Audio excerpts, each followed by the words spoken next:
Also incredible and has been a mainstay of the big and small screen for more than 30 years. I like him. He's honest and he's got a heart. And it's true what they say, opposites attract. We first saw Marcia Harden in the Coen brothers gangster film Miller's Crossing. Intimidating helpless women is part of what I do.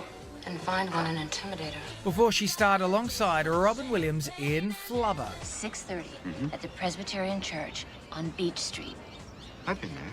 We had our rehearsal there last night. Her role as artist Lee Krasner in the year 2000 biopic Pollock earned her an Oscar. What a thrill. Members of the Academy, thank you. And the Academy nominated Marcia again for her work in Clint Eastwood's Mystic River. I might have left Dave for good. He's been acting kind of nuts lately.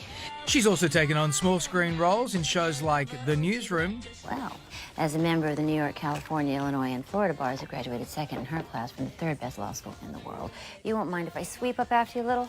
Not to mention the new historical drama series Barkskins. The English are scheming to find their missing men. So good, what a career. Yeah, incredible. And we are delighted to say Marcia joins us now. Hey, Marcia. Hey, Marcia. Hey, good morning. So, you know, you're isolating with your family there and you've been getting crafty with making bread and soap. Wow. How are you finding life at the moment? You know, I feel like I'm really, really busy. I think we're blessed to be in this fantastic place. I was in California and we just came east to my New York, and it's in the country. It's out in the middle of nowhere because my daughter just graduated from college. So we came out to be with her and have a little celebration. You know, it's not so bad. It's easy. I just feel a little anxious. How about you guys? How are you all doing? Well, we're the curve's been flattened a bit here, so Yes. we're your future, hopefully, Marcia. We're hopefully your future. Look, let's talk about the incredible work, and let's go back to First Wives Club, where you played Diane Keaton's therapist in the film. You guys exchanged blows in one scene. Can we have a look at that? I want you to hit me. Trust me. Come on. It's okay. Okay.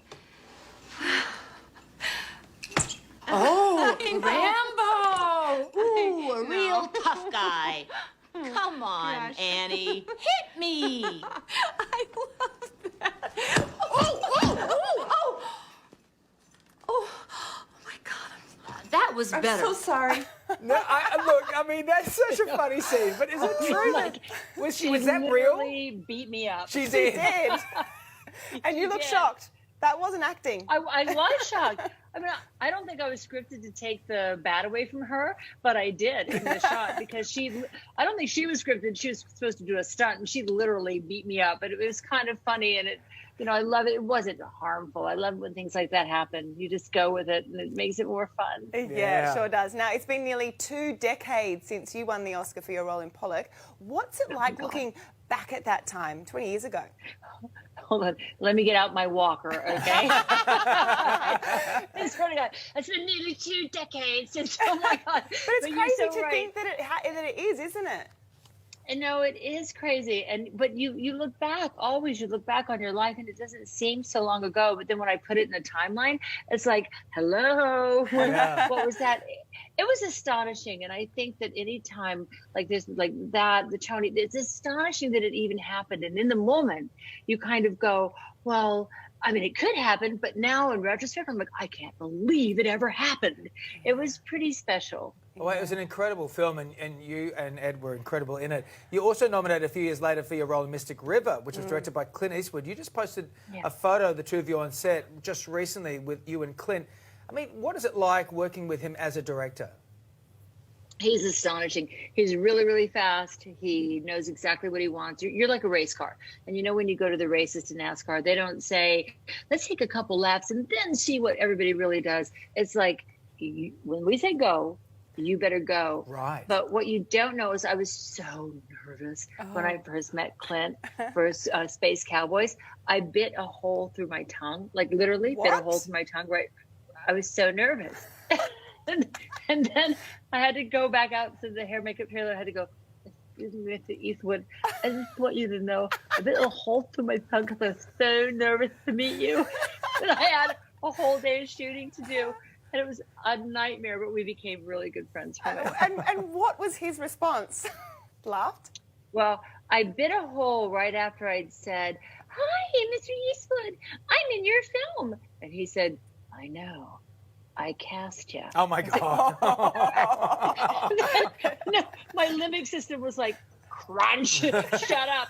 And so I shut up. And then when he realized I was so nervous and that I adored him and I knew him from Rawhide and I just adored him.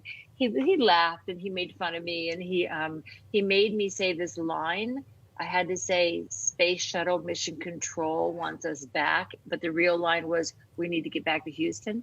But he said, oh, they've changed it to Space Shuttle Mission Control. So I had to go, Space Shuttle Mission Control.